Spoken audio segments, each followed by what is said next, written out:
dia miaravantsika manaraka nyity serasera telo minitra ity indray tsy hainy tsy resaka kely momba ny rivo-doza ianao izay tonga tany Madagasikara nanomboka tamin'ny fahaenina volana marsa iny satria moa mahavlogy azy dia tiako handalo ato daholo zany ny zavatra mitrangana dia hoe zavatra efa henony rehetra ary tsy mampanino izany fa voatehirizina ho anako koa ny aorianany ahy nisy zavatra ohatran'izany tamin'izany fotoana izany na izany atsizany dia mahatsiaro an'ireo fianakaviana sy ireo havana sy ireo namana tapaka tamin'ny vona iny indrindra ireo namoy havana ireo namoy namana ireo izay naratra ireo izay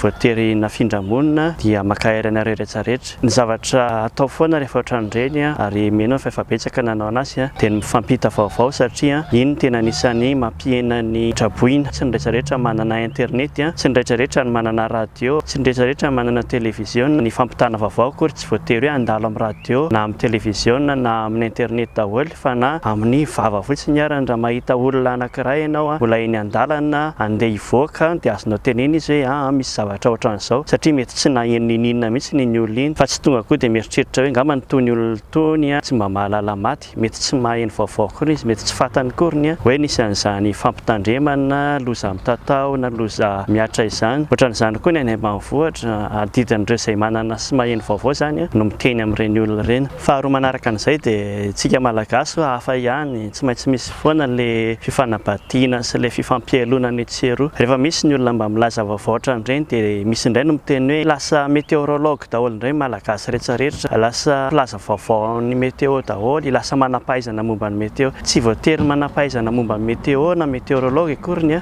vao mizara vaovao ohatran'izany mety mikaroka izy indrindrandrindra ny malagasy sasany aty ivelany izay mety hoe tsy hiaran'ilay loza fa mba manana fahafahana mijery vaovao na mijery amin'ny internet izy hoe ahoana ny traikefa nataon'ny sasany rehefa tratran'ny rivo-doza tahaka an'izao satria tsy tsika rery ny hiaran'ny rivo-doza ary isoran'Andriamanitra fa tsy tsika ny tena hiaran'ny rivo-doza isataona sy isataona mafy be ka raha ohatra ka misy olona manao an'izany misy olona mba mitady vaovao mitady fanazavana fanampy mikasika an'ilay rivo-doza mba ahafahany manampy ny namany tsy tokony badibadiana hoe lasa météorologue tampoka fa izany ny fomba ahafahany manampy ny namany ka makahery anareo izay mitady vaovao sy mitady fanampim-pahazavana etseroa tsy mampanina mihitsy na dia copier-collerany fa mampita vaovao ihany koa nareo dia ny fahatelo manaraka an'izay tsy maintsy ho tonga mantsy izany izao ny fifanomezan-tanana aorianan'izao loza izao dia tsy maintsy isy ny fifanampiana marina fa dia ilaina no mitandrina satria tsy maintsy isy ihany koa ny soloky ary tsy maintsy ho tonga foana ny eritreritra hoe ho tonga tokoa any amin'ilay olona ampiana ve ny fanampiana alefan'ny tena fa na izany aty izany ary tsy tokony sakana antsika hanampy an'ireo izay trabona izany hozy izy Papa François zay hoe mameny anjarantsika manome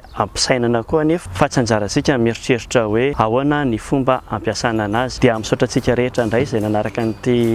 vidéo kely ity manaraka dia engany mba zavatra mahafaly indray mifampizarantsika dia mametraka veloma ho antsika rehetra.